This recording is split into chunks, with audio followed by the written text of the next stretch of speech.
एक बार की बात है। भगवान गौतम बुद्ध अपने शिष्यों के साथ एक गांव में प्रवचन दे रहे थे। प्रवचन के दौरान एक व्यक्ति आया और बुद्ध को अपशब्द कहने लगा। उसने गुस्से में भरकर कहा, तुम झूठे हो, तुम्हारी बातें बेकार हैं, लोग तुम्हारी बातों में क्यों फंसते हैं। बुद्ध ने उसे शांत भाव से देखा और बिना किसी क्रोध के मुस्कुराते हुए पूछा, यदि कोई तुम्हें उपहार दे और तुम उसे स्वीकार न करो तो वह उपहार किसका रहेगा। वह व्यक्ति चकित हो गया और बोला, अगर मैं उसे स्वीकार नहीं करूंगा तो वह उपहार देने वाले के पास ही रहेगा। बुद्ध ने कहा, ठीक उसी प्रकार यदि कोई तुम्हें अपशब्द कहता है और तुम उसे स्वीकार नहीं करते तो वे शब्द उसी व्यक्ति के पास रह जाते हैं। क्रोध और बुरे शब्दों का प्रभाव तभी होता है जब हम उन्हें अपने मन में स्थान देते हैं। यह सुनकर वह व्यक्ति लज्जित हो गया और बुद्ध के चरणों में गिर पड़ा। उसने क्षमा मांगी और बुद्ध से सही मार्ग पर चलने की प्रार्थना की। यह कहानी हमें सिखाती है कि हमें किसी के बुरे शब्दों या कर्मों का प्रभाव नहीं लेना चाहिए। अपने अच्छे कर्म करते रहें, क्योंकि बुराई करने वाला अंततः पछताता है। सही मार्ग पर चलने से ही जीवन में सच्ची शांति और सुख प्राप्त होते हैं। भगवान गौतम बुद्ध और वह अदृश्य साधु की एक रहस्यमयी, दिल को छू लेने वाली कथा। बहुत पुरानी बात है। गौतम बुद्ध अपने कुछ शिष्यों के साथ कौशाम्बी के घने जंगलों में विचरण कर रहे थे। सूरज सिर के ऊपर चमक रहा था। रास्ता ऊबड़ खाबड़ था और धूल से भरा हुआ। कई दिनों से वे गांवों से दूर थे, जंगल के भीतर साधना कर रहे थे। उस दिन दोपहर का समय था। गर्मी चरम पर थी। शिष्यों के होंठ सूख चुके थे, आंखें थकी हुई थीं। भगवन जल कहीं नहीं दिख रहा। प्यास असहनीय हो रही है। एक शिष्य ने धीमे स्वर में कहा। बुद्ध ने मुस्कुराकर उनकी ओर देखा।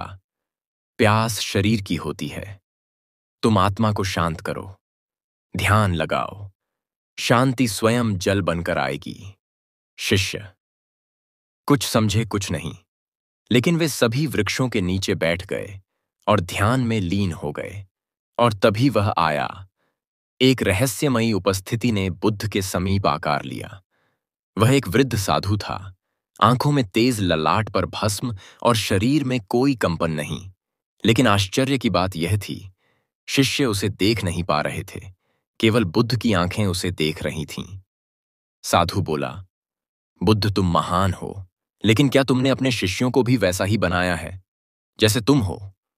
क्या वो केवल तुम्हारे शब्दों से बंधे हैं या अपने भीतर से मुक्त हुए हैं? बुद्ध ने अपनी शांत दृष्टि साधु पर डाली। वे प्यासे हैं, लेकिन वे परीक्षा में हैं। जो सीखने आया है वही सही में जान पाएगा। समय बीतता गया। 20 मिनट, फिर 30 मिनट। शिष्य ध्यान में डूबे रहे। उनके भीतर बेचैनी थी, लेकिन बुद्ध की उपस्थिति उन्हें थामे हुए थी। और तभी कुछ हुआ। जहां कुछ क्षण पहले सूखी धरती थी, वहीं अब एक मंद मंद झरना बहने लगा। शीतल जल कल कल बह निकला।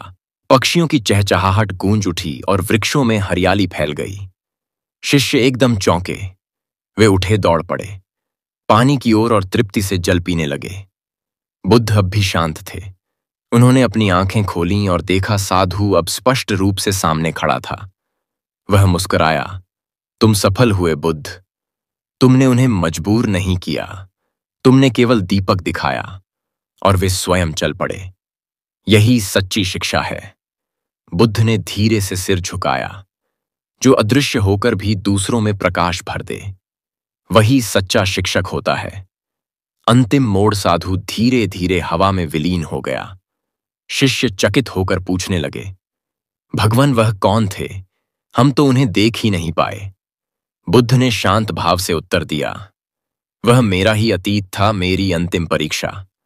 अब वह भी मुझसे मुक्त हो गया है।